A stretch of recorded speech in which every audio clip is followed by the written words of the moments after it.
OPS இதுவரைக்கும் எடுத்த முடிவுகள்லேயே சரியான முடிவை எடுத்திருக்காரு. கடைசியாக எடுத்த முடிவு சரியான முடிவை எடுத்திருக்காரு. இது ஒரு கஷ்டமான ஒரு முடிவு தான். ஆனால் ஓபிஎஸ் அவர்களுக்கு வேறு வழி இல்லை என்ற நிலையில் தான் இந்த முடிவை எடுக்க வேண்டிய சூழலுக்கு அவர் தள்ளப்பட்டிருக்கிறார்.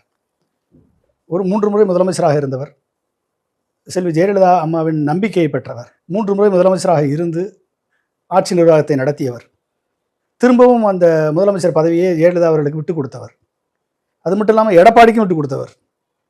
ஓகே, ஒரு நல்ல பண்பாளர், யாரையும் கடுஞ்சொல் கூறாதவர், அமைதியானவர்.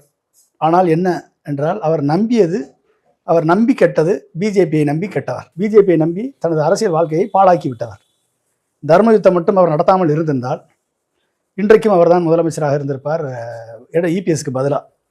ஆனால் தர்ம யுத்தம் நடத்தியதன் விளைவாக குருமூர்த்தியின் தவறான ஆலோசனையின் பேரில் அதிமுகவை ஒழித்துவிட வேண்டும் என்ற பிஜேபியின் இலக்கு இன்றைக்கு வெற்றிகரமாக நிறைவேறி இருக்கிறது. பிஜேபி தனது முயற்சியில் வெற்றி பெற்றிருக்கிறது. சரி, இப்போ